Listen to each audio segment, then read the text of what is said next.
Bonjour tout le monde. Je profite de cette belle journée quasiment d'automne avec l'été qu'on a connu avant pour vous donner l'occasion d'entendre parler d'emballage pour les produits fromagers vivants. On sait que l'emballage dans ce type de produit-là n'est pas nécessairement juste un protecteur et un support pour les publicités des commerçants, mais des fabricants, mais aussi un impact important sur la durée de vie et sur l'affinage, la poursuite de l'affinage des produits. Donc, aujourd'hui, on a la chance d'avoir Amélie Curis de Fromagex qui va nous expliquer un peu comment ça fonctionne, les principes importants à retenir lors du choix d'un emballage fromager. Donc, en fait, Amélie est directrice de projet chez Fromagex depuis 2019. Elle est en charge des projets techniques pour les équipements et les papiers d'emballage fromager. Son objectif est de pouvoir accompagner les transformateurs laitiers dans leurs choix techniques pour atteindre des objectifs d'amélioration de performance en termes de qualité et de rendement.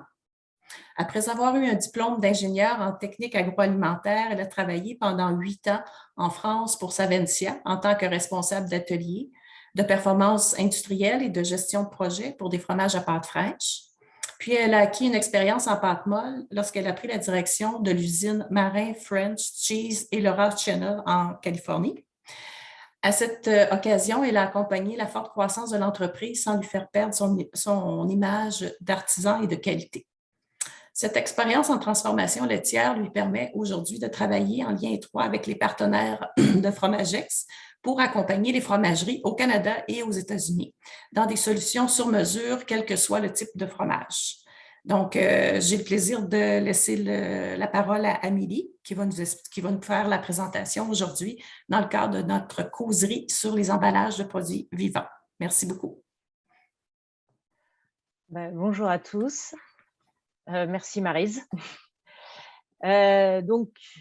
Il y avait cette partie-là, Geneviève. Oui, c'est ça. Je vais juste vous dire rapidement les petites indications de laisser votre micro fermé et votre caméra lors de la présentation d'Amélie. Vous allez pouvoir réouvrir votre caméra quand vous allez avoir des questions, parce que ça va être en 3 sections, vous allez pouvoir poser vos questions. Sinon, vous pouvez aussi les écrire dans le chat si vous ne voulez pas les oublier. Sinon, on va vous inviter à lever la main et à ouvrir vos micros et caméras lors des questions. Je te laisse la parole. Merci.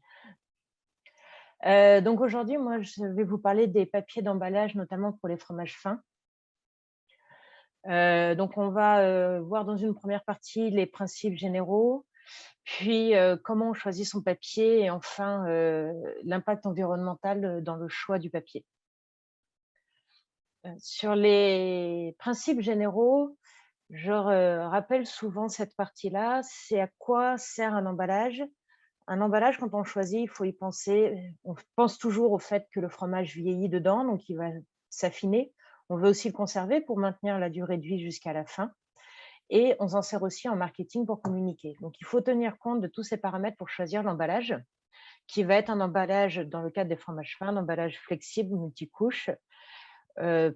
Et dans notre choix, on va regarder comment on conditionne le fromage, quel type de machine, quel aspect marketing on veut mettre en avant, quel type d'ouverture, donc quelle respirabilité il va nous falloir pour conserver et affiner le fromage, les conditions de stockage du fromage, est-ce qu'on va être en froid, est-ce qu'il va y avoir des cartons autour, comment va être la palette, quel est le produit conditionné, est-ce qu'on parle d'un fromage entier, tranché, croûte fleurie, croûte lavée. L'aspect économique, évidemment, on veut que le fromage soit rentable à la fin. L'usage alimentaire, donc on ne peut pas faire tout et n'importe quoi sur un emballage, il faut qu'il soit propre au contact alimentaire. L'environnement, les procédés de transformation, quand on parle d'une croûte fleurie type camembert, c'est différent si on a un procédé de type stabilisé ou si on a un procédé plutôt type lactique. Et puis la durée de conservation du produit qu'on va rechercher. Donc on voit qu'il y a beaucoup de paramètres à tenir en compte pour choisir son emballage. C'est pour ça que souvent on est vite perdu et on travaille beaucoup en partenariat avec le fromager pour bien définir le besoin. Quel est l'impact sur le fromage? On a un fromage qui va s'affiner dans le temps, donc qui va relarguer de l'eau, qui va relarguer des gaz et des arômes. Donc, on va avoir besoin d'une couche qui va absorber l'excès d'eau, parce qu'on sait que s'il y a trop d'eau sur la surface, on va avoir des développements de moisissures ou on va abîmer un pénicillium, mais aussi qui va relarguer cette eau absorbée d'un volume différent en fonction de ce qu'on veut, puisque cette eau, et on peut être intéressé de ne pas trop sécher le fromage. On a tous les échanges de gaz, donc le fromage produit des gaz, mais a aussi besoin d'oxygène pour continuer à se développer. Donc on va aussi travailler sur les échanges gazeux du papier afin d'avoir le développement optimal de notre fromage pour la durée de vie qu'on souhaite. Donc on est vraiment sur des phénomènes complexes qui ne sont pas faciles à caractériser et qui nous entraînent à faire beaucoup d'essais lors des choix de papier. Pour vous expliquer rapidement comment on fait un papier, en général, on vient d'abord chercher les matières premières. En type de matières premières, on a 4 grandes familles. On a les OPP, les polypropylènes biorientés. C'est le film standard qu'on voit sur les fromages type roux fleuri, donc ce film plastique transparent qui est complètement étanche. Et donc, on ne va pas avoir de capacité de perméabilité ou d'absorption. Ensuite, on a l'OPA, le polyamine biorienté, qui lui a quelques capacités de faire migrer l'eau vers l'extérieur par capillarité. Ensuite, on a toute la gamme de papiers, un papier, donc différents types de calendrage, différentes résistances à l'eau, au gras, différentes opacités. Et le papier est très intéressant pour ses capacités d'absorption. Et enfin, l'aluminium qui est étanche à tout, que ce soit la lumière, au gaz ou à l'eau. Donc, qui va nous apporter des vraies barrières, par exemple pour les fromages qui sont sensibles au rancissement, on aura besoin d'une barrière lumière. Donc, une fois qu'on a ces grandes familles, on va venir travailler sur la perméabilité du papier. Quel type de perméabilité on va rechercher? Je vous ai parlé des échanges gazeux, et c'est là qu'on va venir travailler ces matières pour leur donner une perméabilité. Alors, différents types de perméabilité sont possibles. On va faire des micro-perforations à lame, donc on va fendre le support avant le contre-collage, ou des micro-perforations à pointe, donc c'est des aiguilles qui viennent perforer le support. Dans ces deux cas-là, en général, on voit les perforations sur l'OPP. Quand on regarde de près, on voit des petits points ou des petits trous. On a des densités qui sont moyennes avec des ouvertures, on va dire, plutôt grosses. C'est le schéma le plus traditionnel pour travailler la perméabilité avec plus ou moins de perforations. Les contraintes, c'est que sur le fromage, on risque de créer ce qu'on appelle des cheminées, puisque les échanges se feront à des endroits précis. Et à ces endroits, soit le pénicillium peut se développer beaucoup plus vite, soit on va avoir des taches marron qui peuvent apparaître. Donc, Amcor a essayé de travailler pour réduire la taille de ces perforations et de les rendre plus homogènes. D'où deux procédés différents. Alizé, qui est une action sur la porosité, qui permet de faire des micro-fissures sur le papier. Et donc, on voit qu'on a une densité de 3500 trous au décimètre carré, donc 10 fois supérieure, et avec des ouvertures 10 fois inférieures. Donc, pour la même perméabilité, on va avoir un échange beaucoup plus régulier sur l'ensemble de la croûte du fromage. Et enfin, on a tout le principe d'extrusion avec différents polymères, qui là est une technique plus complexe et plus sensible, et on va arriver à travailler aussi des perméabilités comme ça. Donc, le process, une fois qu'on a vu ces deux approches, donc l'approvisionnement en matières premières, les films, les aluminiums, les papiers. En matière additionnelle, on va venir mettre des vernis, des colles pour contre-coller, des cires, des paraffines ou des hot-melt, des résines d'extrusion. On va faire le complexage, ce qui est l'assemblage et l'induction des différentes matières pour faire le complexe d'emballage, avec à ce moment-là le traitement de porosité et de perméabilité. Puis, donc, on va ressortir des grandes bobines qu'on va venir imprimer et couper à la dimension désirée. Que ce soit en bobine, donc en général, on imprime ou on prépare des très grosses bobines qu'on vient recouper en bobines individuelles à la lèse dont vous avez besoin, ou alors en feuille, tout simplement, quand c'est un emballage manuel. Chaque étape ici, plus on retarde la finition, plus on sera sur du standard. Plus on remonte dans le process, plus on va être sur du spécifique et des choses un peu plus complexes à obtenir.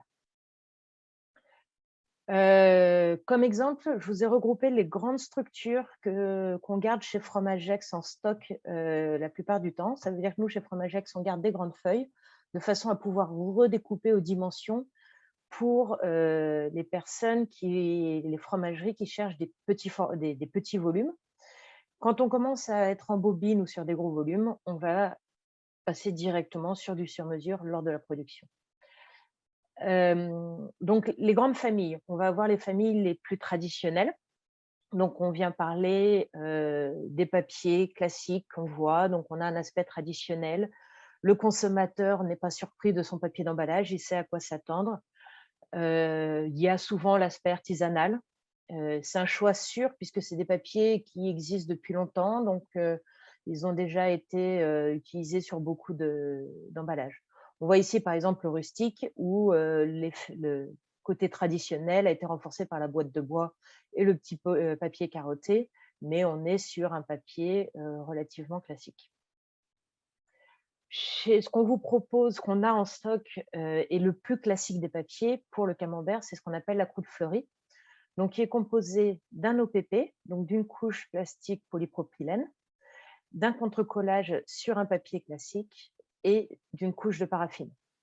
Ça, c'est le papier qui est très bien pour tout ce qui est pâte molle à croûte fleurie, puisqu'on va venir avoir une capacité d'absorption avec le papier, une capacité de désorption et d'échange gazeux avec le polypropylène, traitement porosité, et la paraffine va permettre d'avoir le papier qui ne colle pas à la croûte. On ne veut pas que le papier se déchire quand on ouvre.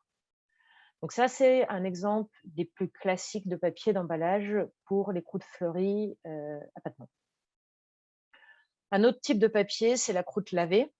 Donc la croûte lavée, on retrouve le polypropylène qui va permettre de gérer la respirabilité, les échanges gazeux, le contre-collage, et le papier est un papier sulfurisé. Donc ce papier sulfurisé, c'est un papier qui a une propriété naturelle à ne pas coller et à être résistant au gras et à l'humidité. C'est le papier parchemin qu'on utilise en cuisson, en pâtisserie, etc. aussi. Il n'y a pas besoin de rajouter une couche de paraffine. Ce papier à croûte lavée, les croûtes lavées sont des croûtes grasses, beaucoup d'échanges d'humidité, donc on va avoir un papier qui va être plus ouvert. Une autre grande famille, donc on a parlé un peu des aluminiums. Donc les aluminiums servent essentiellement pour le bleu, que ce soit au niveau de l'affinage ou de la vente. Alors de l'affinage, c'est l'étape de plombage. Ça veut dire que le bleu, une fois qu'il a commencé à se développer, que le roqueforti commence à se développer à l'intérieur, on va venir l'emballer d'une fine couche d'aluminium pour éviter les échanges et éviter d'avoir de la croûte qui se développe, du bleu qui se développe à l'extérieur et concentrer les développements vers l'intérieur. Ça va permettre aussi de garder le sérum dans le bleu et donc de garder une certaine humidité. Et ça va être une barrière aussi lumière qui va éviter le rancissement. Ce type d'emballage d'aluminium, donc ce qu'on appelle la plupart du temps, c'est un aluminium PE, donc c'est une couche d'aluminium avec une très fine couche de polyéthylène. Ça va permettre, ça va être un aluminium très fin qui permet de le couper. Donc, quand on a des tranches, c'est ce qu'on voit sur des papiers type, des bleus type Saint-Agur, où on voit bien le papier qui reste autour, mais juste sur la tranche du fromage. Donc, on garde sa marque, même après découpe et emballage sous vide. C'est aussi alors, après, on a l'aluminium sulfu, qui est un aluminium là, qui va être plus épais, puisqu'on va venir rajouter un papier sulfurisé. Donc, il va avoir une certaine capacité d'absorption d'eau. Donc, s'il y a un relargage de sérum, on va avoir moins ce liquide qui restera dans le fromage. Il va être un peu absorbé. On l'utilise beaucoup dans les fromages frais, les fromages fondus, dans les beurres, ou quand on emballe le bleu pour la vente. Si le bleu n'est pas emballé sous vide, on va utiliser ce type d'aluminium qui est plus épais et qui résistera au transport, ne se déchirera pas et sera plus adapté. Une autre grande famille qui se développe de plus en plus, c'est les monomatériaux. Alors, qu'est-ce qu'on vient chercher sur un monomatériau? C'est un impact environnemental, puisqu'on vient réduire la quantité de matière, une recyclabilité, des process de production qui vont limiter les ressources en énergie. Donc, moi, ce que je vais vous présenter, c'est des structures qui ont été développées par Amcor, puisqu'on travaille exclusivement avec Amcor. Et les développements ont été faits pour des fromagers. Ça veut dire qu'on n'est pas en train de dire « Ah tiens, il y a un papier qui existe, on va le tester sur le fromage ». C'est les grands producteurs de fromage qui ont demandé à Amcor de développer ce papier pour répondre aux besoins des pâtes molles, des croûtes fleuries, des croûtes lavées. En général, quand on essaye les monomatériaux, on arrive à un allongement de la durée de vie des fromages, une maîtrise qui est très précise des échanges gazeux et adaptable pour tous les fromages. Alors, comment ce papier marche? Donc, on est sur un papier, 40 grammes, sur lequel on vient faire une extrusion perméable. Donc, on va venir extruder des polymères et on va travailler la perméabilité de l'ensemble. Donc, on a une couche très, très fine d'extrusion de polymères et essentiellement du papier. Par rapport à une croûte fleurie, on va réduire de 30% la quantité de matière première et le complexe final est composé à 70% de fil de papier. Donc, il est conçu pour être recyclable. On reviendra sur toute la partie environnementale un tout petit peu plus tard. Pas de paraffine, mais une maîtrise des échanges gazeux. Ensuite, on a tous les papiers de comptoir fromager. C'est des papiers beaucoup plus simples, très polyvalents, qui vont répondre à un besoin qui est moins technique, puisque quand on vient à la coupe, il va rester une quinzaine de jours dans son papier maximum. Facilement personnalisable avec des commandes plus faibles et un coût réduit. On ne cherche pas un papier très technique. Donc là, on a par exemple le Polyflex qui est un papier avec une couche de polyéthylène. Voilà pour la présentation générale des papiers et leur grande famille. C'est la première partie que je voulais vous présenter aujourd'hui. Alors, merci Amélie. Je ne vois pas de main levée ni de questions dans le chat. Je vais vous laisser le temps d'écrire ou de vous manifester si c'est le cas. Bien entendu, je ne vois toujours pas. Je vais me lancer. J'ai une question ou deux pour Amélie. Peut-être que ça va vous donner un petit peu d'inspiration. Amélie, c'est quoi la freinte normale d'une pâte molle et d'une croûte lavée qu'on considérerait acceptable pour un fromage qui est emballé? Alors, je dirais une freinte normale sur un lactique va être de l'ordre de 2-3%. Donc, on est sur le pâte molle à process type lactique. Sur un solubilisé, donc pâte molle type solubilisé, on va chercher plutôt des freintes aux alentours de 0,5-1% en général, puisque le fromage aura déjà perdu pas mal d'humidité en amont au drainage. Sur les croûtes lavées, ça va vraiment dépendre des types de croûtes lavées qu'on fait, mais on sera, je dirais, en général aux alentours de 2%. Et avec ces freins-là, on devrait avoir des fromages qui sont pas trop cornés. Dans le fond, c'est ce qu'on cherche. C'est ce qui est ciblé. Là. Alors, sur le lactique, il ne sera pas trop corné, mais on est bien d'accord qu'une pâte molle lactique a une humidité à l'emballage beaucoup plus haute, puisqu'on vient chercher un fromage beaucoup plus coulant, mais qui aura du coup une durée de vie beaucoup plus courte. Pour un fromage, un camembert lactique, donc vraiment artisanal, les durées de vie sont plutôt aux alentours de 45 jours. Si on va sur les solubilisés, donc les camemberts beaucoup plus industriels, où les durées de vie vont être plutôt aux alentours de 90-100 jours, voilà, c'est pour ça que la freinte est moins importante, puisque le fromage à l'emballage est moins humide. Donc, le cornet va venir des échanges gazeux, mais aussi, on ne peut pas complètement fermer pour éviter le cornet, par exemple, puisque le cornet vient de la freinte. Et sur le lactique, on aura un cornet qui pourra être un peu plus prononcé si on va le pousser trop longtemps. Parfait. Je vois toujours pas de questions. Je vais continuer. Mais ne gênez-vous pas pour vous manifester, hein, pas de jugement.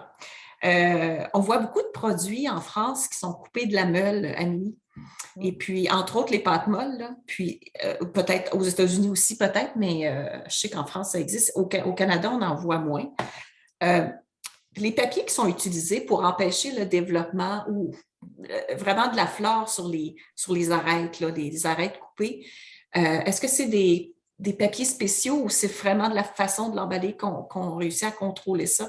Comment c'est géré le développement là, sur les arêtes fraîchement coupées d'une pointe là, de la meule? Alors, en général, on ne pourra pas garantir l'absence de développement. En France, ce qu'on voit de plus en plus pour éviter les réclamations consommateurs, c'est que la tranche est poussée. C'est-à-dire qu'on vient couper avant la fin de l'affinage de façon à faire pousser la croûte sur la tranche. Et comme ça évite que le consommateur réclame en disant qu'il y a des points blancs sur sa tranche. Après, c'est en général des fromages qui sont beaucoup plus stabilisés, ceux qu'on trouve dans le supermarché, et avec des emballages du coup qui vont être plus étanches et donc laisser moins de développement du pénicillium. À ce moment-là, ça doit réduire un peu la durée de vie. Non, puisqu'on est sur des croûtes des fromages qui sont très stabilisés. Il faut savoir qu'un fromage très stabilisé, même avec un pénicillium, on arrive à les mettre en boîte de conserve. Et en boîte de conserve, les échanges sont très, très, très limités. Mais là, ça va être un choix de pénicillium qui va demander peu d'oxygène pour rester actif jusqu'au bout. Et donc, l'absence d'oxygène va l'empêcher aussi de se développer. Donc, les fromages qui sont en boîte de conserve, ils ont vraiment un vrai pénicillium. Hein? Je me suis toujours demandé si ce n'était pas de la peinture qui était mise là-dessus. Non, non, c'est un procédé très particulier. Savencia sait le faire. Mais c'est des fromages très stabilisés qui ensuite sont apertisés en boîte de conserve. Mais des vrais fromages. Oui, des vrais fromages, mais c'était la croûte que je trouvais un peu louche des fois. C'est pas toujours bon après. Hein. Puis, en tant que spécialiste, Amélie, quand vous achetez des fromages sur le marché régulièrement, j'imagine, tout le monde qui travaille dans le fromage est fan de fromage, donc il en achète beaucoup.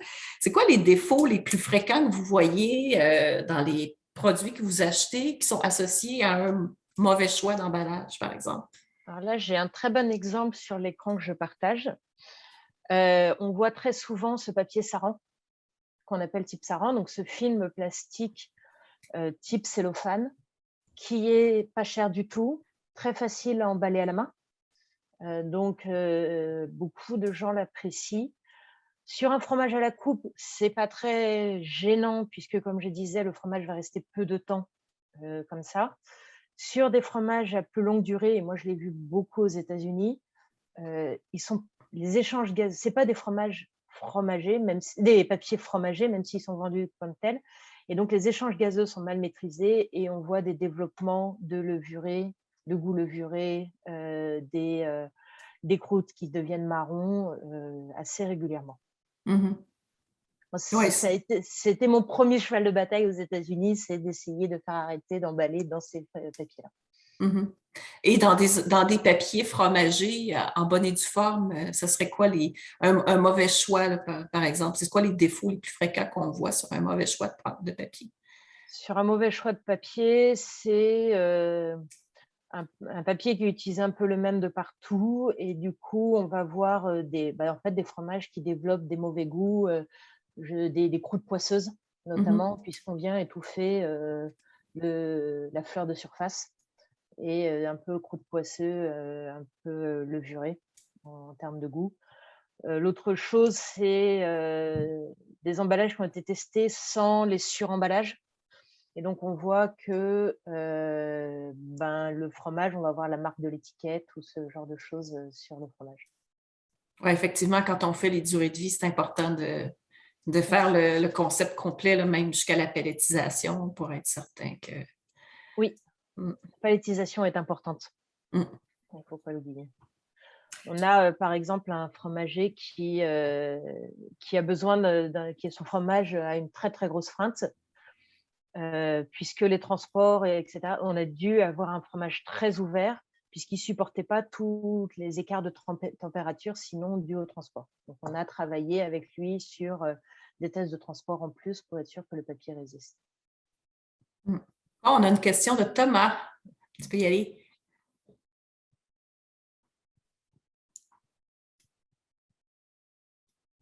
Oh, on ne t'entend pas, Thomas. Je ne sais pas si tu... Toujours pas. OK. OK, désolé, j'avais un problème avec mon micro. Je me demandais, les papiers en monomatériaux versus les autres papiers là, avec différents polymères puis couches. Est-ce que vous pensez qu'un jour, les papiers monomatériaux vont remplacer tous les autres dû leur aspect plus environnemental puis recyclabilité et tout? Alors, difficile question. On va regarder, on a tout l'aspect environnemental qu'on va voir dans la troisième partie. Oui, le papier monomatériau est beaucoup plus précis. On arrive à des choses très, très intéressantes pour tous les types de fromages. Ça veut dire que d'un point de vue fromager, pour moi, c'est le futur. Et d'ailleurs, avec Amcor mise beaucoup dessus sur ses brevets. La difficulté va être de quels circuits de recyclage vont être développés pour donner suite à ces papiers monomatériaux, dans le sens où aujourd'hui, en général, quand on va appeler un papier recyclable, on demande à ce qu'il y ait plus de 70% de fibres recyclables à l'intérieur. Mais certains pays demandent à ce qu'on puisse séparer la couche papier de la couche plastique. Donc là, on ressort du monomatériau, mais on utilise plus de ressources primaires. Moi, je pense que le monomatériau est le futur, mais en termes de recyclabilité, il y a encore quelques questions autour qui sont à résoudre. Donc, en fait, c'est pas seulement un matériel, il y a plus qu'un matériel, si je me souviens bien. Alors, en fait, on a un papier sur lequel on vient faire une extrusion de polyéthylène, notamment. Donc, on vient mettre une très, très, très fine couche de plastique dessus. Ah, okay. Ce qui le rend... Alors, des tests ont été faits en Allemagne par un organisme certifié. Donc, on a plus de 70% de matière repulpable, de papier repulpable. Si je compare typiquement avec un papier type croûte fleurie, pour avoir une comparaison à utilisation égale, on réduit déjà de 30% la matière première. Donc, c'est déjà très intéressant environnementalement. C'est intéressant quand on parle de transport, puisqu'on va utiliser moins de transport, donc moins d'énergie pour transporter 30% de matière, moins 50%. Mais aussi, le papier croûte fleurie, il a une couche de paraffine. Donc, finalement, on pourrait recycler l'OPP en le séparant, mais le papier en tant que tel n'est pas recyclable, puisqu'il y a de la paraffine dessus. Et là, on ne sait pas séparer, on ne sait pas repulper un papier avec paraffine. Donc, le monomatériau reste toujours beaucoup plus recyclable que le papier croûte fleurie. Okay. Aujourd'hui, on ne sait pas faire un papier au contact fromage sans mettre quelque chose dessus, parce que le papier, il reprend l'humidité. Mm-hmm. Donc, encore une fois, tout le défi se retrouve au recyclage. C'est le nerf de la guerre d'être capable de recycler les choses. Exactement. C'est ça. Parfait. Je ne vois pas d'autres questions. Je pense, Amélie, on pourrait poursuivre. De toute façon, on s'arrête et on va voir s'il y a d'autres questions qui vous viennent, peu importe de quelle section on parle, on pourra y revenir après la deuxième partie. Merci. Dans la deuxième partie, en fait, je voulais vous présenter comment on choisit son papier fromager, puisqu'il y a toujours beaucoup de questions autour. Quel type de papier choisir? Quel est l'impact sur le fromage? Donc, la première question et la première difficulté qu'on a souvent, c'est la définition des croûtes et des types de pâtes. Donc, quand on parle de pâte ferme, pâte dure, on va parler des croûtes naturelles ou croûtes grises, type la tome de Savoie. On est sur du Mucor. Sur ce type de papier, on a besoin de garder un peu sur ce type de fromage, pardon, on a besoin de garder un peu d'humidité à l'intérieur. On va chercher des papiers plutôt étanches de façon à ce que le fromage ne se dessèche pas trop vite. On va avoir les croûtes morgées, type raclette. Donc là, la croûte est plus grasse, donc il va falloir un papier un peu plus résistant au gras. Les cirés ou les plastiques, donc que ce soit un enduit plastique, un enduit de cire, les échanges gazeux auront été maîtrisés par l'enduit pendant l'affinage. En fait, le papier sera là uniquement pour la vente puisque le fromage est déjà protégé par son enduit et les échanges gazeux et l'affinage aura été mené quasiment jusqu'au bout. On veut juste ne pas dessécher le fromage au moment de la vente. Les croûtes cironnées, qui sont des pâtes dures, très dures, qui là, même chose.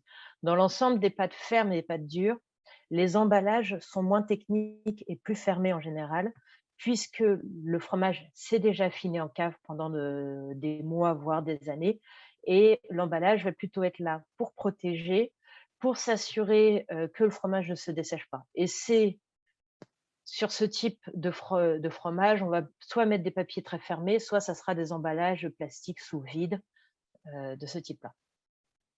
Ensuite, quand on vient parler des pâtes molles, là, on est en train de parler vraiment du cœur du papier fromager. Donc, on a la croûte fleurie, type camembert, brie, où les échanges gazeux vont être choisis pour les limiter. Ça veut dire qu'on ne veut pas que le pénicillium pousse trop fort, ce qui va donner des goûts d'amertume, des croûtes épaisses, pas très agréables. Mais en même temps, on ne veut pas trop fermer, puisque sinon le pénicillium meurt et on va avoir du poisseux et du levuré. On a aussi un peu d'exudation, donc il faut être protégé contre l'humidité. Les types cendrés, donc on vient recouvrir avec une cendre. On est sur des croûtes qui sont très humides, type butte de chèvre, Valencelle, bonne bouche.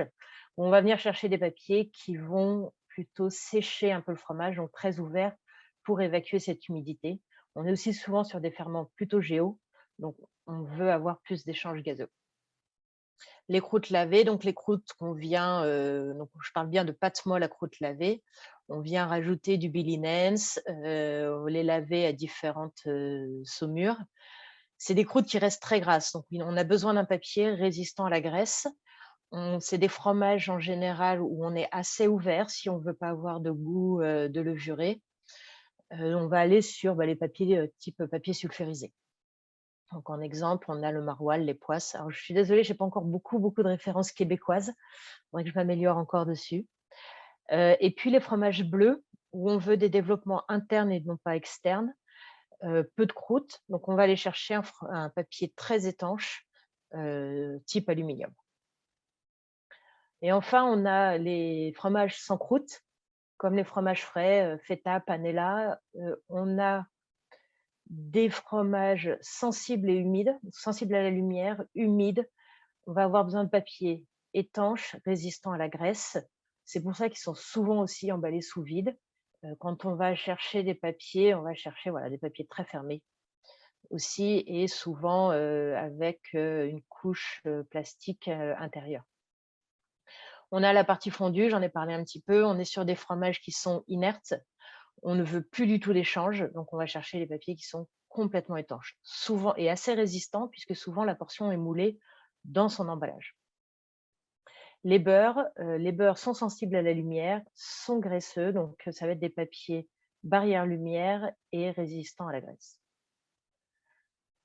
Quand on vient choisir son papier, ou quand on fait la première approche, on se dit qu'il nous faut un papier pour notre fromage, ou on veut changer le papier de son fromage actuel.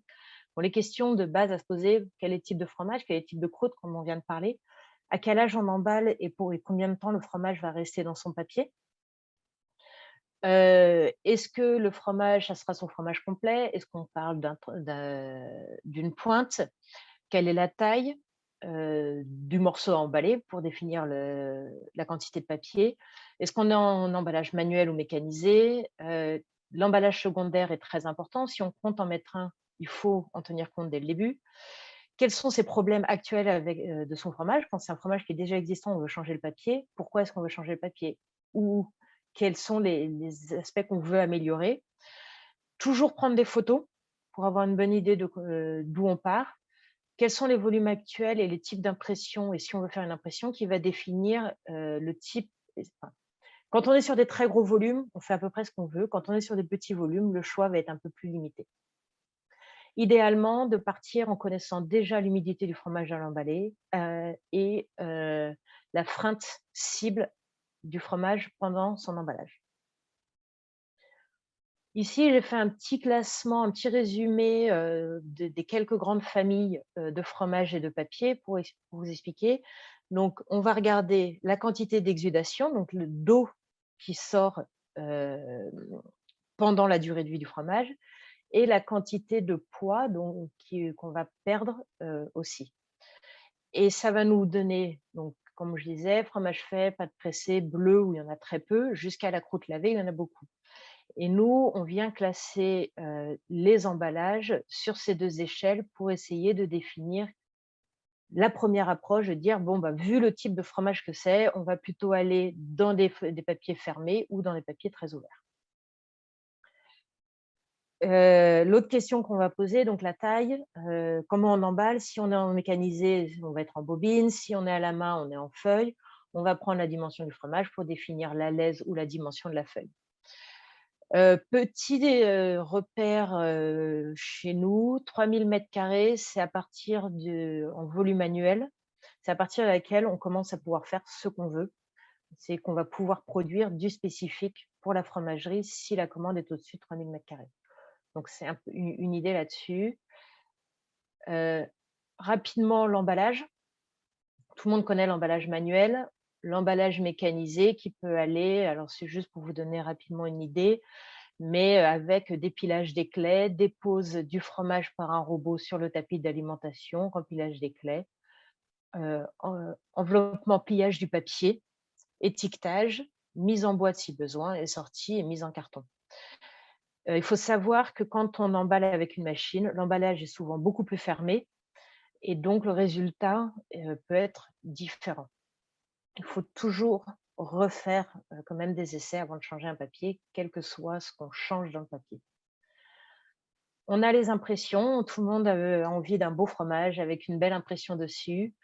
Il y a plein de possibilités, on peut parler du recto verso, du nombre de couleurs, du fini brillant, mat, aspect, or, argenté.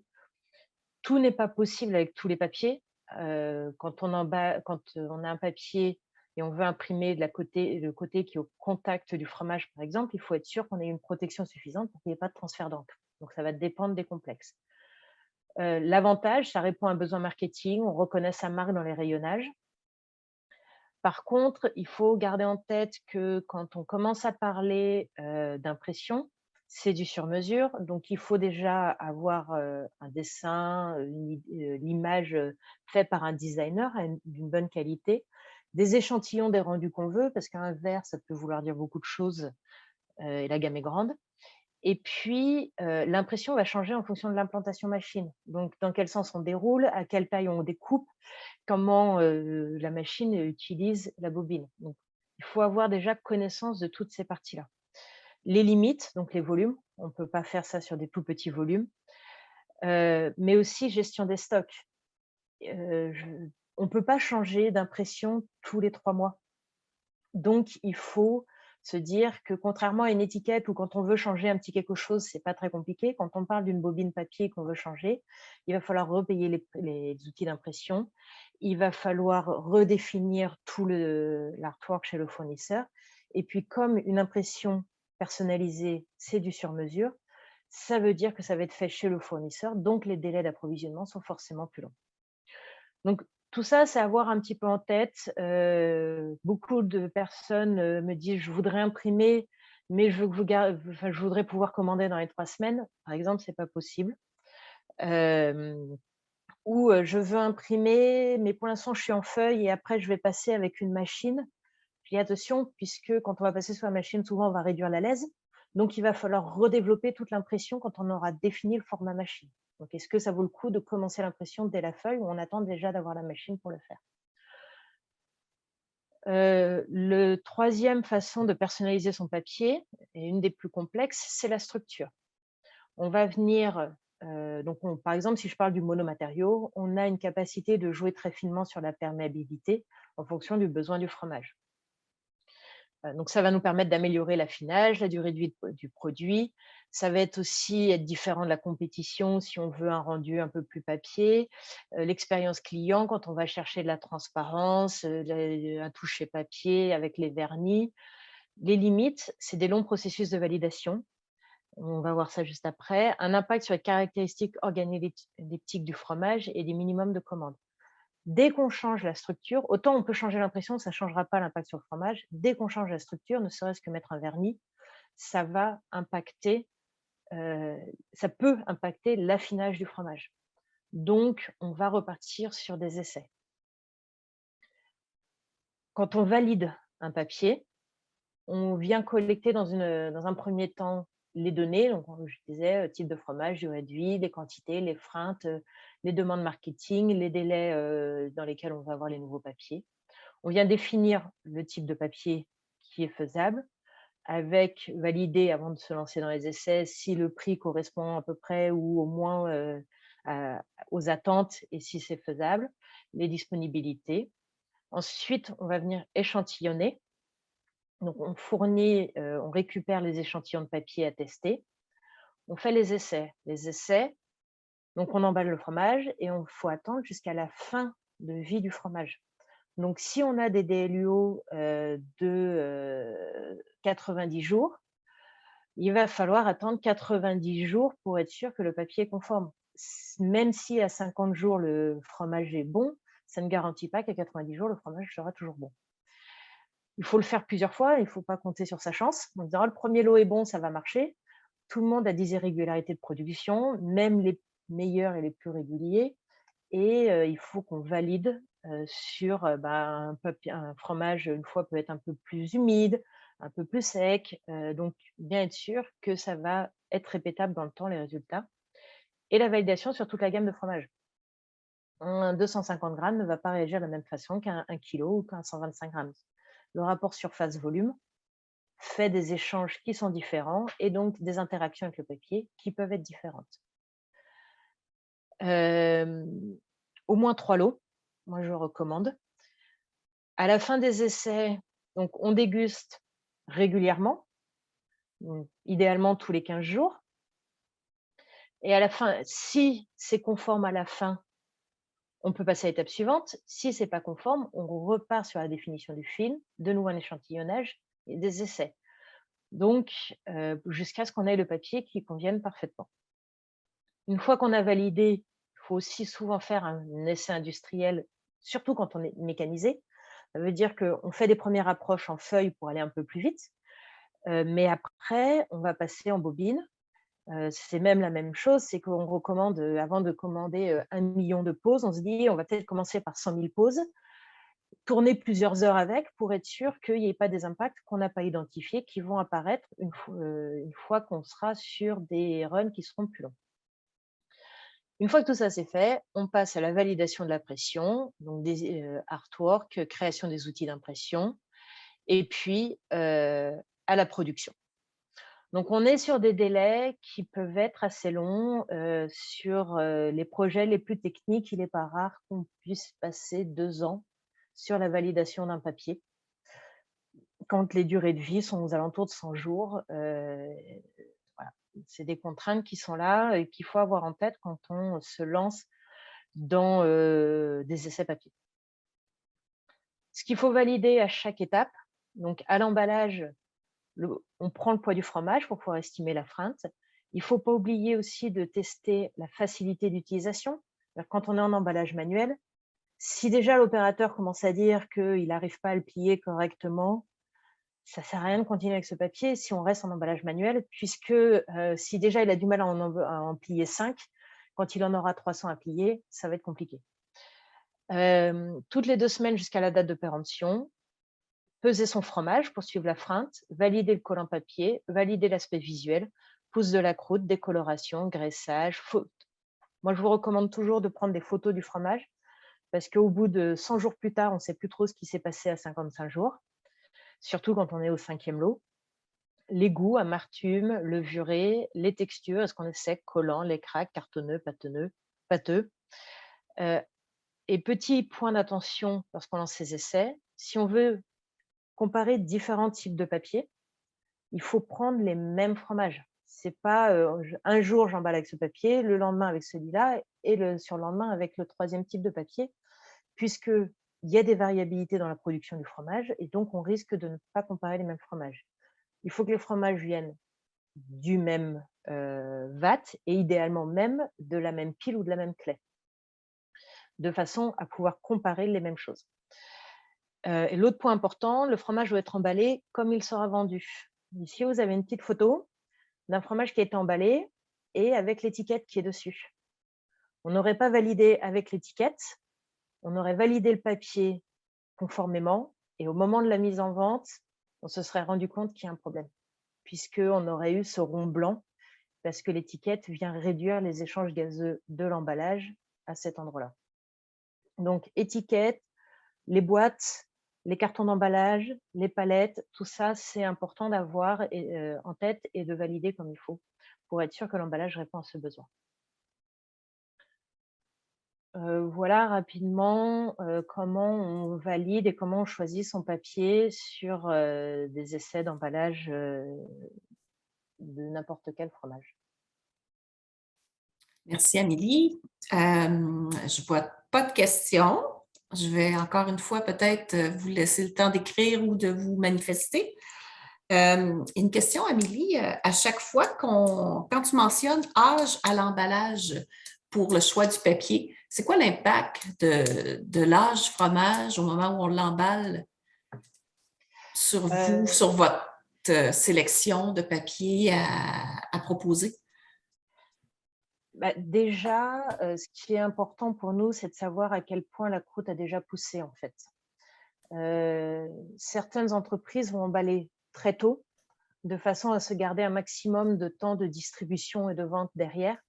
Mais ça veut dire que le pénicillium n'aura pas, la croûte ne sera pas bien belle avant d'être emballée. Donc, il va y avoir, en fait, c'est surtout dans l'interprétation des essais, on va voir des choses où on risque d'être surpris si on n'est pas au courant qu'on emballe aussitôt.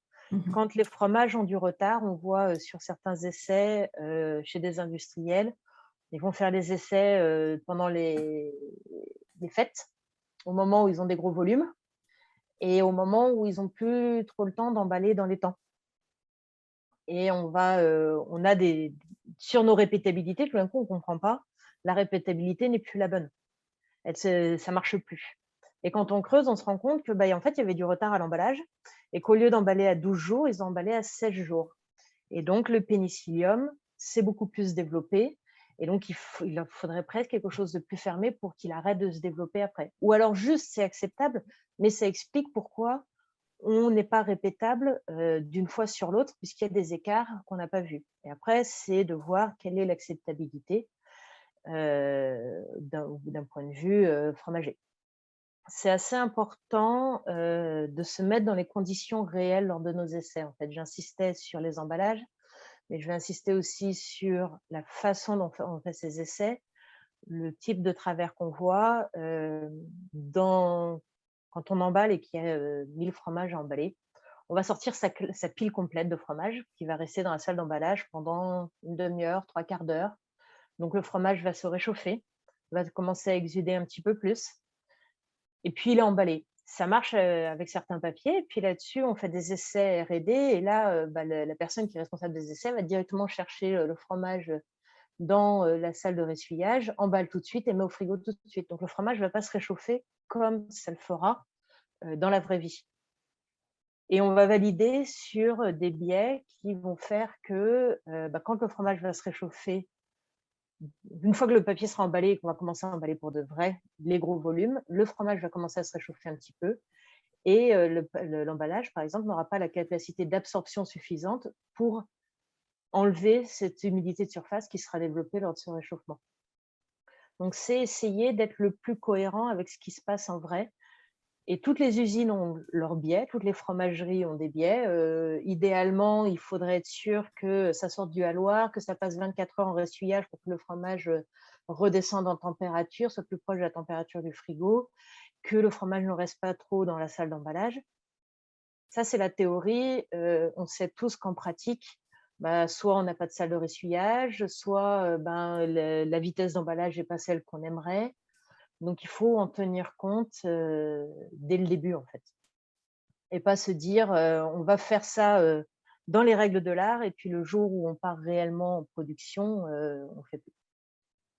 On risque d'avoir des surprises. Hein? On a une question, oui, on a une question dans le chat de Louise. Pour le choix des étiquettes, quelles sont les recommandations afin de ne pas annuler l'effet d'un bon choix de papier? Alors, c'est compliqué. Il y a des étiquettes plus ou moins épaisses qui vont venir plus ou moins obstruer la perméabilité. Il y a des colles aussi plus ou moins adhésives. En recommandation, j'en ai pas comme ça. Je ne saurais pas vous les donner, mais on sait qu'il y a des écarts d'étiquettes et que c'est important de le tester avec les étiquettes. Et si vraiment l'étiquette est un problème, d'essayer de voir des étiquettes moins épaisses. L'autre chose que j'entends souvent sur les étiquettes, c'est « Ah bah oui, mais moi, je veux pouvoir repositionner mon étiquette 3 fois parce que ma machine, en fait, elle centre mal mon étiquette. Donc, j'ai un petit monsieur derrière qui enlève l'étiquette et qui la recentre. » Tous les papiers ne sont pas aptes à pouvoir décoller les étiquettes. Quand on parle du monomatériau, c'est une des problématiques sur lesquelles on est souvent, puisqu'on est sur un papier, et donc une étiquette, une fois qu'elle est collée sur un papier, c'est un peu compliqué de la décoller.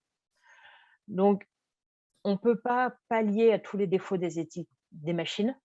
Et il y a un moment, il faut arriver à se retourner vers le fabricant de machine en disant, voilà, moi, je ne veux plus avoir besoin d'avoir un monsieur qui recolle, parce que c'est une perte de temps, puis je veux changer un papier avec une étiquette qui ne sera plus décollable. Donc, comment on fait? Une des solutions, effectivement, c'est l'impression, mais l'impression, comme je disais, sur un certain nombre de volumes, ça peut être compliqué. Et puis, même sur des gros volumes, c'est quand même plus simple de changer une étiquette que sur l'étiqueteuse, qu'à chaque fois changer le type de papier. Il y a moins de risque de confusion, etc. Donc, voilà, un peu les contraintes. OK, on a une autre question sur le chat de Thomas. Vous avez mentionné de faire des palettes complètes pour les essais. Considérant le coût, pouvons-nous faire des demi-palettes ou des quarts de palettes? Quelle différence on peut s'attendre à voir? Alors, pas forcément une palette complète, mais surtout le carton qui va contenir les fromages en essai, qui ne soit pas mis individuellement sur une étagère de R&D. C'est surtout ça que je veux dire par là. Ça veut dire qu'il faut le mettre vraiment au milieu des palettes de son frigo. Alors, si la palette est bien montée, elle ne devrait pas avoir d'impact. C'est-à-dire, si le carton de regroupement a des aérations suffisantes pour que le flux d'air circule au niveau du carton, s'il y a des cheminées sur sa palette, normalement, la palettisation n'a pas d'impact. Un carton de regroupement, moi, ce que je conseille et ce que je faisais quand je faisais mes essais papier en tant que responsable de production, on mettait toujours dans un carton de regroupement scotché et on le mettait au-dessus des palettes qui allaient partir chez le client. Comme ça, l'environnement était le même, le frigo était le même, la charge du frigo et la capacité de ventilation du frigo était à peu près la même. Par contre, toutes les palettes étaient montées avec des cheminées, donc on ne prenait pas beaucoup de risques sur la palettisation finale. Je ne sais pas si je suis la seule, mais qu'est-ce que tu veux dire, Amélie, par carton de regroupement? Quand on met 6 fromages dans son carton qui va partir qui va permettre de monter la palette. OK, comme une caisse, en fait. Là. La caisse, voilà. OK, merci. Une des erreurs que j'ai appris à mes dépens, c'est d'avoir pas validé ça parce on faisait du B2B, ça partait chez un industriel. Et on a mis tous nos fromages dans un papier rapidement, dans des caisses. On a palettisé ça et envoyé. Sauf que l'industriel en face a mis plus de temps à retravailler nos fromages. Et le plan de palettisation n'était pas bon, il n'y avait pas assez de cheminée, pas assez de ventilation. On a jeté 20 palettes de fromage qui sont parties en fermentation, puisque la température à cœur de la palette est montée. Donc, on est toujours sur des échanges température, gaz, eau, et ça ne sert à rien de développer un papier très technique si c'est après pour mettre dans un carton complètement fermé et sur une palette qui n'a pas de ventilation. Si je continue, je ne vois pas de nouvelles questions. Je vais juste peut-être continuer sur ce sujet-là. En fait, le refroidissement du fromage avant de le palettiser pour éviter qu'il parte en fermentation, comme tu l'as mentionné, est-ce qu'il y a une température seuil à laquelle il faut vraiment être refroidi pour être certain et certaine que la température ne remontera pas pendant le transport? Alors, idéalement, en dessous de 10 degrés. Je dirais, une fois qu'on est en dessous de 10 degrés, ça doit être bon. Enfin, idéalement. Je veux dire, le moins bon, je dirais en dessous de 10 degrés. Idéalement, si la température de la salle de ressuyage peut être la plus proche possible de la température du frigo d'expédition, ça sera le mieux, puisqu'il n'y aura pas de choc thermique de la part du fromage une fois qu'il rentrera dans le frigo. Donc, être aux alentours entre 5 et 10 degrés, c'est l'idéal. Avec une bonne ventilation, de façon à ne pas avoir d'humidité de surface qui reste sur le fromage. Et là, on est à peu près tranquille. Cependant, il n'empêche que le fromage va avoir quelques chocs de température pendant le transport, dans le sens où on n'est pas à l'abri qu'il reste une demi-heure sur un quai de chargement. On n'est pas à l'abri que voilà, le fromage. Donc, plus on a de la ventilation dans sa palette, plus on a la capacité de redescendre la température du fromage rapidement. C'est-à-dire que s'il remonte à 10 degrés, malheureusement, pendant le transport, quel que soit le moment, une fois que la palette si la palette est trop dense, on n'arrivera plus à le refroidir. Donc, on ne pourra plus le stopper. Si la palette est suffisamment aérée, on pourra le stopper. Une fois que le fromage est monté au-dessus de 15, 18 degrés, attention, il y a de fortes chances qu'on ne récupère plus son fromage. Parfait, merci beaucoup. Je ne vois pas d'autres questions. Je pense qu'on peut continuer. Amélie? L'impact environnemental, je pense que là, il va y avoir beaucoup de questions autour. Je vais commencer par une affirmation. Il n'y a pas de bon choix, quelque part. L'impact environnemental impacte tellement de choses différentes qu'il faut choisir un peu son cheval de bataille, puisqu'on peut travailler sur plein d'axes différents. Premier axe qui est la réduction de matière. Donc, on va chercher un emballage qui va avoir la même performance technique de son film avec moins de matière. Gain financier, bien sûr, souvent, mais aussi réduction de la matière, donc du poids recyclé, des ressources primaires à aller chercher pour faire la quantité de papier, la quantité de plastique qui vont être dans son emballage. On va avoir des économies d'essence pour le transport. Quand on transporte 30% de matière en moins, on en met plus sur la même palette.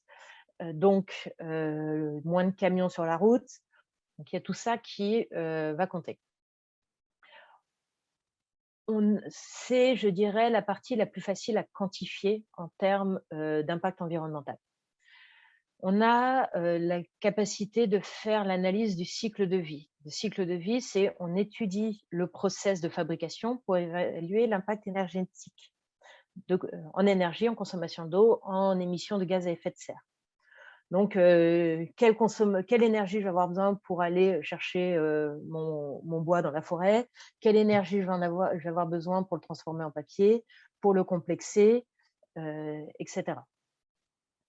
Et puis, on a la recyclabilité. C'est qu'est-ce que devient l'emballage une fois qu'il a été utilisé par le consommateur final. Où est-ce qu'il le jette et comment le recycle. Ça varie d'un endroit à l'autre. Donc, pour rentrer un peu plus dans le détail, alors, réduction matière, c'est assez facile à comprendre. L'analyse de cycle de vie. Donc, l'analyse de cycle de vie, c'est vraiment l'évaluation des performances environnementales. C'est un éco-bilan ou une empreinte environnementale d'un produit ou d'un procédé sur l'ensemble de son cycle de vie. Extraction des matières premières jusqu'à la fin de vie de l'emballage. On vient identifier des risques et des opportunités sur l'environnement. C'est une méthode qui est reconnue et qui est certifiée par des organismes tiers, de façon à ce qu'on n'invente pas chaque entreprise n'invente pas sa propre analyse et qu'on puisse comparer les choses de manière cohérente les unes par rapport aux autres. Donc, on est encadré par des normes suivant l'Organisation internationale de normalisation. Et c'est l'avantage de procurer des données qui sont fiables et factuelles. Ça veut dire que une fois qu'on a ça, on peut se permettre de communiquer, on peut se permettre de dire qu'on a travaillé et qu'on a réduit l'empreinte environnementale, puisqu'on est sur une méthodologie reconnue avec des données fiables et factuelles. Quand on vient faire une analyse de cycle de vie, ce qui est important, c'est définir le scope d'étude. On peut aller de l'approvisionnement jusqu'à la fin de vie. Mais il y a beaucoup de choses qui vont varier. Alors, si je parle d'un emballage type Amcor, donc Amcor produit en France et va distribuer dans le monde. Approvisionnement des matières premières, donc extraction des matières premières, production intermédiaire, ça veut dire qu'il va aller évaluer chez son fournisseur de matières premières où est-ce qu'il va récupérer ces matières premières, quelle quantité d'énergie il va dépenser pour le transformer en papier ou en plastique. Ensuite, ils vont, dans son usine, évaluer quelle est la consommation lors de la conversion des matières premières en papier final. Et comment aussi ils retraitent ces déchets, puisque ça compte aussi. Après, il y a l'étape distribution, B2B, donc d'une usine Amcor jusqu'au fromager. Quel est l'impact énergétique et consommation d'eau de cette distribution-là? L'utilisation du consommateur, ça veut dire que le fromager, qu'est-ce qu'il fait? Quel taux de perte? Quelle énergie il a besoin pour utiliser son papier? Qu'est-ce qu'il fait de ces chutes de papier? Puis, on a la distribution vers le consommateur final. Toute la distribution, les détaillants avec quelle est la consommation énergétique. Et enfin, la fin de vie, le tri, traitement de l'emballage comme déchet. Nous, quand on va travailler là-dessus, on va s'arrêter à la sortie d'usine de transformation en film d'emballage. Pourquoi? Parce que derrière, le transport jusqu'au fromager va varier. Si le fromager est aux îles de la Madeleine, à Montréal ou en Californie, on ne va pas parler de la même chose. Si le fromager gère bien ses stocks et on peut se permettre de consolider en bateau sans aucune difficulté, ça ne sera pas la même chose qu'un fromager qui gère mal son stock et qui va nous demander des palettes avion. Et puis ensuite, donc ça c'est la partie distribution. Et l'utilisation de l'emballage, c'est à la charge du fromager, si on veut aller jusqu'à sortie usine, sortie fromagerie.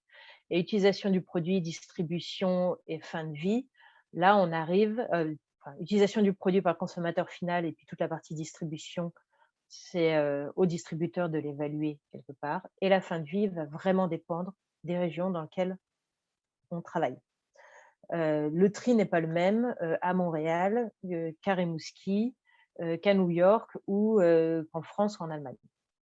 Donc c'est pour ça que dans notre cadre, on s'arrête à sortie usine Amcor de façon à avoir des données fiables qui ne varieront pas et qui seront toujours les mêmes quoi qu'il arrive. Un exemple de rapport qui est sorti dans ces cas-là, donc c'est A7, qui est approuvé par un organisme certificateur, Carbon Trust, et on vient comparer 2 structures. Donc ici, vous avez comparaison, par exemple, d'une croûte fleurie avec un matrix monomatériau, avec la quantité d'énergie non renouvelable primaire, l'empreinte carbone et la consommation d'eau et les réductions. Et un peu en transformation, combien d'ampoules pendant 1 an, combien de voitures sur la route, combien de douches. Il y a des choses qui peuvent être assez surprenantes. Je le dis tout de suite, et c'est pour ça que je dis il n'y a jamais de bon choix. C'est que de temps en temps, par exemple, quand on va aller chercher un papier recyclé, on va se rendre compte que la consommation d'eau ou la consommation d'énergie non renouvelable, surtout ça, va exploser si on parle de papier recyclé. Et pourquoi? Tout simplement parce qu'une entreprise qui transforme du bois en papier va utiliser les chutes de bois pour alimenter sa chaudière qui fera son énergie, plutôt que d'avoir une source d'énergie externe. Donc, il va y avoir des coproduits qui vont être réutilisés qui vont permettre de limiter l'impact. Cependant, utiliser papier recyclé limite le fait de couper plus de bois. Donc, c'est toujours compliqué d'avoir, c'est pas possible d'avoir la solution parfaite. Il y a des avantages, des inconvénients dans beaucoup de solutions. Et de temps en temps, quand on fait ces analyses, on se dit, tiens, il y a un problème. Et en fait, non, c'est qu'il y a des paramètres qu'on n'avait pas vus. Alors après, est-ce que c'est mieux d'utiliser un papier recyclé ou d'un papier vierge? C'est une question, mais qui peut avoir un impact surprenant sur, par exemple, une analyse de cycle de vie. En termes de recyclabilité, c'est l'étude de la fin de vie d'un matériau. Et ça va dépendre principalement de 2 paramètres. Le taux de recyclabilité du matériau, ça veut dire quand j'ai le papier qui est dans la bonne filiale, etc., quelle quantité de matière je vais pouvoir recycler et réutiliser. Donc c'est ce que je disais, on parle du papier matrix, on a plus de 70% de fibres papier recyclables, repulpables et réutilisables. Donc, quand on donne des affirmations, on certifie toujours par un laboratoire extérieur. Donc, on sait qu'il y a plus de 70% de cette structure qui va être recyclable. Ça va dépendre de là où on est. Parce que si la filière donc on sait que c'est recyclable, mais si la filière n'existe pas, ça doit être recyclable, ça ne sera pas recyclé. L'autre paramètre dont on vient de tenir compte, c'est son taux de récupération. C'est quelle quantité de matière, donc de papier d'emballage va être utilisée, qu'on va retrouver dans la bonne filière de recyclage. Donc déjà, il faut que la filière existe. Et puis, quelle quantité on retrouve? Ça veut dire, est-ce que le consommateur final le met dans la bonne poubelle? Est-ce que les centres de tri savent identifier cette structure et le mettre dans le bon ballot de matière à recycler, de façon à ce que ça aille dans la bonne filière de recyclabilité?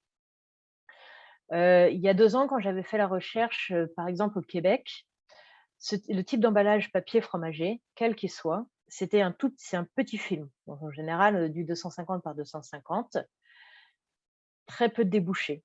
Et c'est donc pas de recyclabilité, très peu de récupération. Et en fait, on est un peu sur un serpent qui se mord la queue, puisque comme il n'y a pas de tri, il y a peu de matière à valoriser, donc personne ne se lance dans la recyclabilité de cette matière. Mais comme personne ne se lance dans la recyclabilité de cette matière, il n'y a pas d'avantage économique à trier cette matière.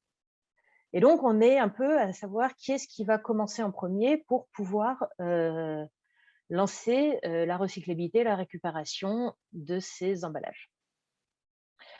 Une autre partie qui est la destruction de l'emballage. Une autre surprise que j'ai eue quand j'ai fait une analyse de cycle de vie qui intégrait aussi la fin de vie de l'emballage, c'est que, par exemple, si je le fais en Europe, on a 90% des déchets qui ne sont pas recyclés, qui vont être incinérés, avec récupération des énergies de l'incinération. En Amérique du Nord, on est à plus de 75% qui est enfoui.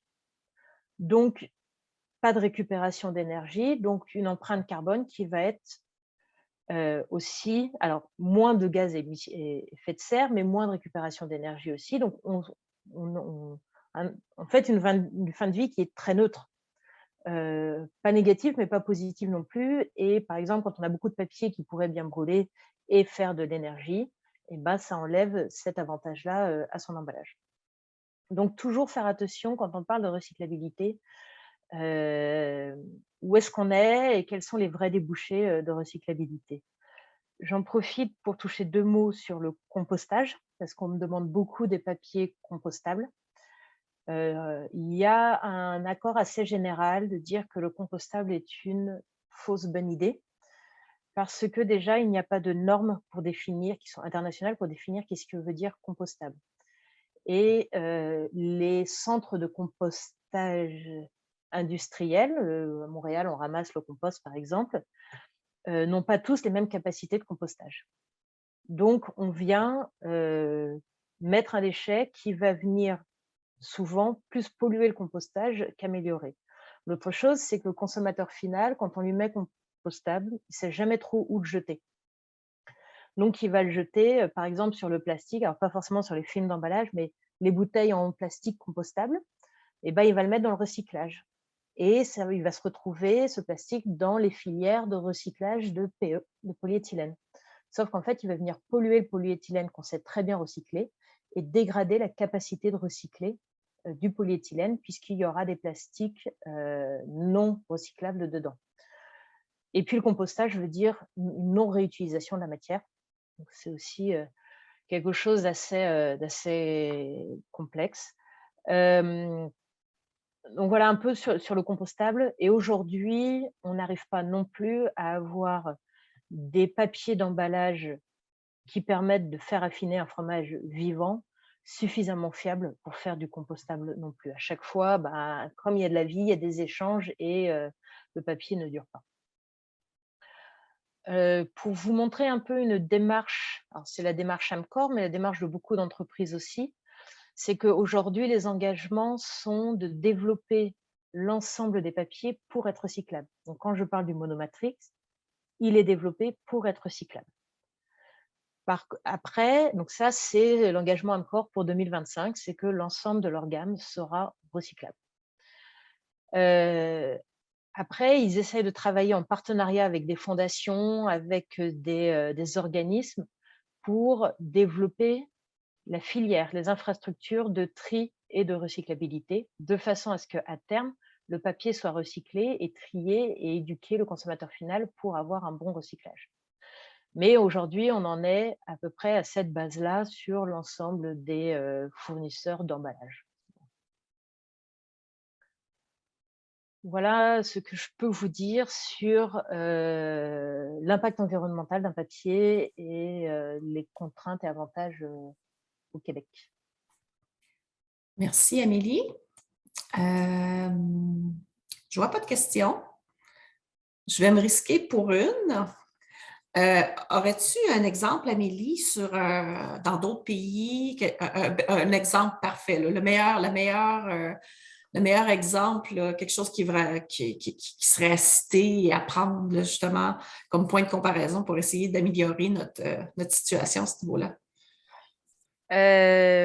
L'exemple parfait, non, parce que tous les pays, alors même si là, je vous ai beaucoup cité l'Europe, on sait que l'Allemagne est assez en avance sur ce type de recyclage, etc.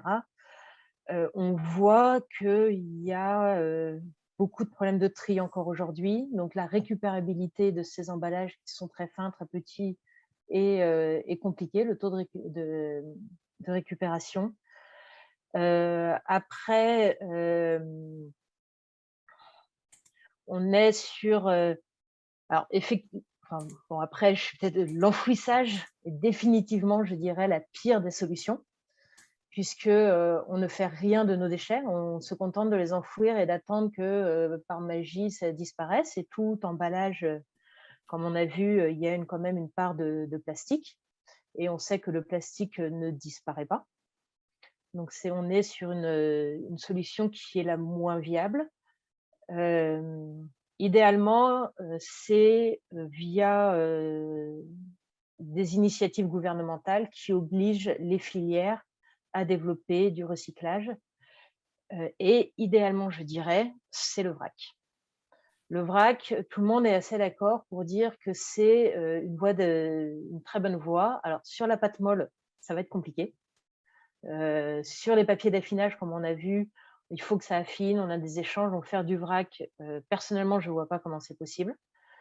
Mais sur d'autres types de produits, c'est ce que cherchent les grands industriels aujourd'hui, c'est d'essayer de fournir de plus en plus de vrac, des contenants plus gros. Je sais que Danone cherche beaucoup comment faire un yaourt en vrac, tout en gardant la qualité.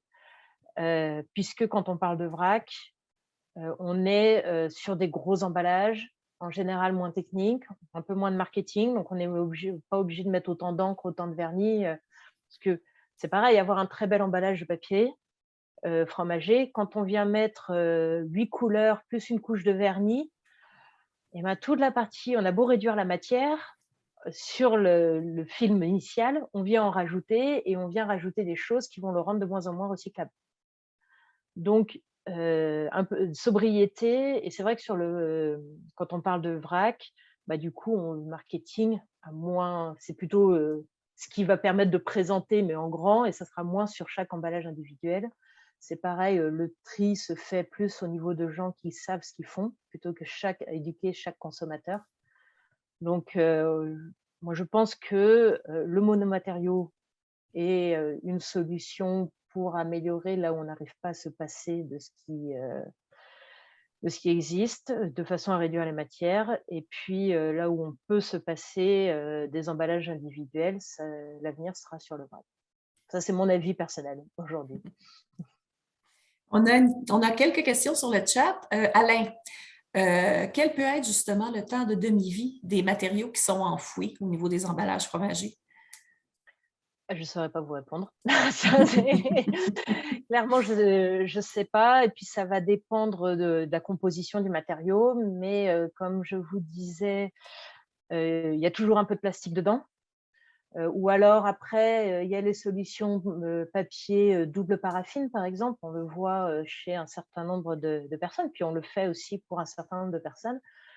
Par contre, bah voilà, alors la paraffine rend le papier non recyclable, mais au moins, on va se dire que c'est un peu plus détérioré. Maintenant, la paraffine est souvent quand même issue de pétrole. Ce n'est pas quelque chose de très, très naturel. Mais ça va se dégrader sûrement un peu plus vite. Les emballages paraffine, c'est des gros échanges gazeux. C'est moins d'étanchéité. C'est aussi à chaque fois qu'on plie l'emballage, donc quand on vient emballer son fromage, eh ben, on vient casser un peu la couche sur les angles, donc on risque d'avoir un peu plus de cornets. Sur ces machines d'emballage, beaucoup de paraffine, c'est beaucoup de dépôts. Donc on a des machines qui s'encrassent plus vite, qui demandent plus de maintenance. Donc voilà, c'est un peu les pour et les contre. Comme je disais, il y a beaucoup de... à chaque fois, c'est une balance à mesurer et à se dire où est-ce qu'on va mettre, qu'est-ce qu'on accepte et qu'est-ce qu'on n'accepte pas. C'est pas une solution, on est loin encore de la solution miracle. On n'est pas sur une solution miracle.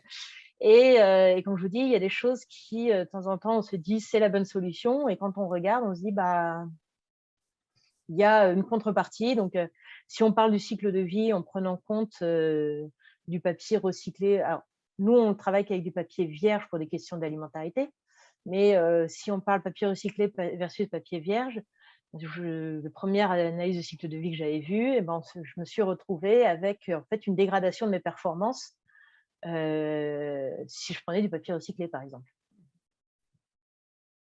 Évident.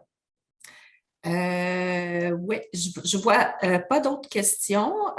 Oui, pour la question sur la vidéo partagée, effectivement, habituellement, chaque causerie, on partage les informations. Là. Je ne sais pas, Geneviève, je pense qu'il y a un lien qui est envoyé par la suite, là, il me semble, là, si tu veux renchérir. Effectivement, vous allez recevoir par courriel après le lien où il va être disponible aussi sur le site Internet. Parfait, merci. C'est ça. Je crois que Je vois pas de questions ni de main levée, donc je vais en profiter pour remercier Amélie de cette belle présentation. Je pense que maintenant, les emballages fromagers, ça va être plus clair pour tout le monde. Puis, on a notre prochaine causerie qui va être le 21 juin à 14 heures avec Julie Chamberlain qui va nous parler des bactéries sporulentes, des ensilages à l'usine et l'état des connaissances, les nouvelles approches pour en réduire les impacts. Donc, on a un commentaire de Thomas, super intéressant, constructif. Merci beaucoup. Merci, Thomas. Et bon, mais je crois qu'on va pouvoir vous laisser. Merci à tous d'avoir assisté.